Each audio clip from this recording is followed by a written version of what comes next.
Well, yesterday I ended by saying that I was getting off theme, and I thought to myself afterwards, that's really the problem here. When in verse 6 Solomon says to us, "Do not forsake wisdom," it's really getting our life off the theme.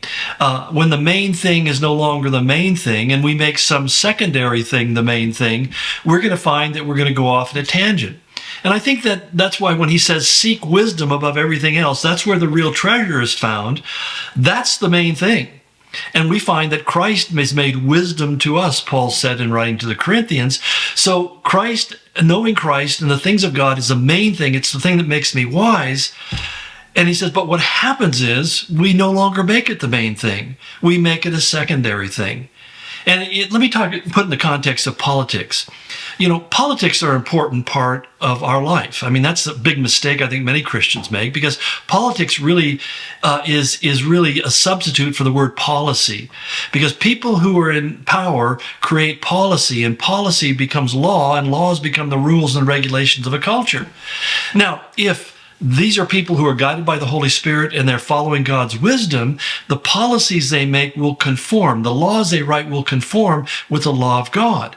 But what happens when those policy makers, those politicians, are rejecting God's wisdom and choose a pathway that isn't of God? What is the consequence? Will we find that we're in a situation where there are laws made that we cannot obey? As the apostles said, whether we should listen to God or not, you judge. And they told the Sanhedrin to take a flying jump off a steep cliff. I mean, basically, they said, we're not going to do what you tell us. Well, however you respond, we're going to be faithful to what God has commanded us to do. And that's really where I think the issue of politics gets so confused in our culture, because, I vote for the politician who fits most closely with what I think is the biblical view. Bible also tells me in Proverbs, right in the middle verse of the Psalms, it says, don't put your trust in princes. Don't put your trust in princes. I don't put my trust in rulers, because I realize that these people who are in power, positions of power, even the most well-intentioned or even Christ-like, have feet of clay, and they'll make decisions sometimes that aren't the best, and they'll miss things. It's a difficult job. But I know that in our last election, I remember many Christians saying, well, I can't support that person. And yet, the option is to support somebody who is really evil and blasphemous and saying things and promoting things that are completely the opposite of what God wants. And I don't see why people say, well, I'm just not going to vote. Well, if you don't vote, what happens? The guy who gets elected probably is going to push policies and make laws that come against the faith. So in America, we're a very fortunate people. We have the right of choice. Paul did not have the right of choice. He couldn't choose who the Caesar was, and he had to take what came down the tube. But at the same time, we are the citizens. We are the government. We are the kings who rule over our lives, and we're the ones who should be deciding. And when there are people in power who want to take that authority away from people and put it into their position so that they can rule over us in what we often call soft totalitarianism, then we've really made our own stew, and now we're cooking in it.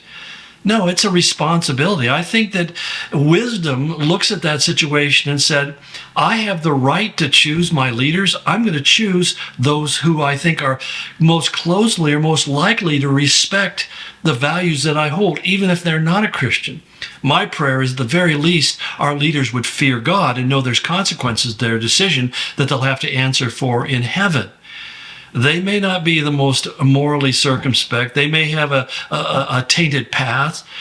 They may be, have habits and manners and style that I don't particularly enjoy.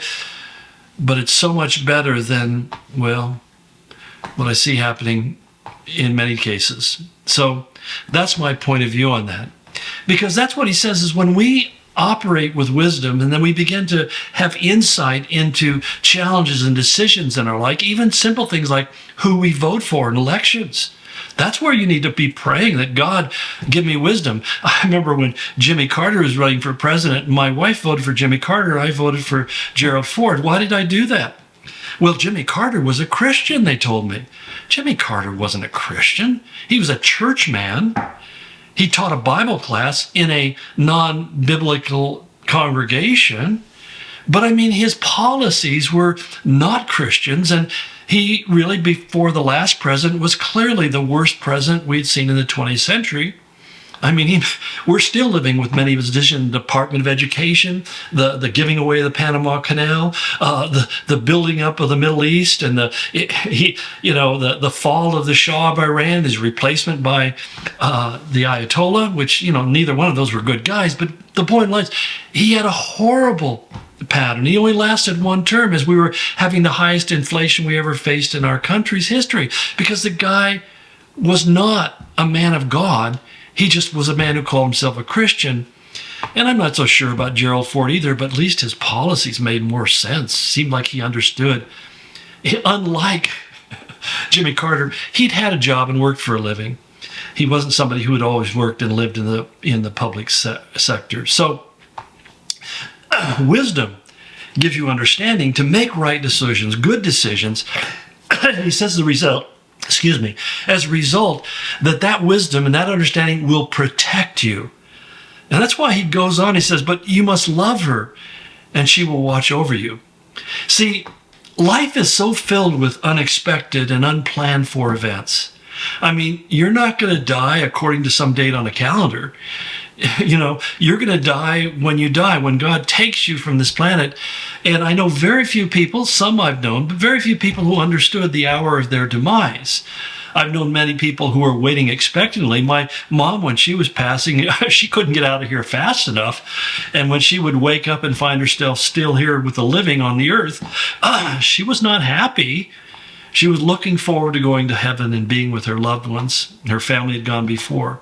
So even that is not something that we can necessarily completely prepare for. It's kind of ironic because my mom told me I've made all the preparation, you don't have to worry about anything. Well, she'd made those preparations about 20, 25 years earlier. I ran into all sorts of difficulties because things had changed and people had lost files, and oh my goodness gracious, things had been done that she had forgotten that she had done. So, a little bit of work is better than she had done nothing, but the whole point was you can't plan for everything. You can't prepare for anything. And I even know people who've, my brother-in-law just had a simple accident and damaged his knee, and then finds out they're both damaged, and now he's laid up, can't even get around. He's in a wheelchair and waiting for surgery. He hadn't planned on that, so he's really found his little farm is kind of in trouble right now. He has to have people come in and help him because things that he used to do and he was planning on doing tomorrow needed to get done. He can't even begin to do them. That's the way life overtakes us. And that's why he says, wisdom will protect you. Wisdom will provide answers and solutions to problems that you don't even know you're going to face. But you have to love her, he said. You have to love her. Spurgeon put it so wonderfully. He said, and she will watch over you. Charles Spurgeon, we call the Prince of Preachers. This guy got saved at the age of 16. He went to a church on a snowy day in London. Hardly anybody else was there. So he's sitting in the front row. The pastor couldn't even get to church, so one of the elders preached the sermon. And Charles Spurgeon gave his life to Christ. Well, he was just a young 16-year-old man who gave his life to Christ, but he later became called the Prince of Preachers. He was the most influential preacher that England had seen, maybe even to this day. There was literally 3,000 people that showed up for every sermon, which was huge in that day. And they printed his sermons in total in the London Times every Monday morning so that the whole nation and much of the world could read his sermons. And today, even today, many pastors like myself have his commentaries that have passed on. And we continue to quote him, as I'm about to do here in a moment. But one of the things he said, he only lived to be 57 years of age, but one thing he said, I have a great need for Christ, and I have a great Christ for my need. Isn't that wonderful? I have a great Christ for my need. And then he also said, in the hand of Jesus, once the hand of Jesus gets hold of you, he never lets you go. He never did let one soul slip through his fingers yet. And that's why this whole concept of being in God's grip is something that didn't originate with contemporary preachers. It was something that Charles Spurgeon and maybe even people before him, but in his grip is an amazing concept. He preached that God's grip of your life was stronger. And he even went on to say that whether it be trial or temptation or failure that we'll face in our life, and we will, it says once God gets a hold of someone, he holds on to them forever. They are his. And if we become really secure in that concept, then we stop living so fearfully and insecurely. And we begin to say, even when everything seems against us, God, you have this. I'm in your grip. I'm not out there on my own. And I don't have to trust always in other people because they can't be counted on 100% of the time. I mean, I'm not saying that they're not reliable or faithful, but sometimes there's nothing other people can do. And you just have to rely upon God. So, hope that's encouraging for you. And I pray that God will be with you as you reach the middle of the week, and hopefully the next of it's downhill. God bless you. Go in his grace.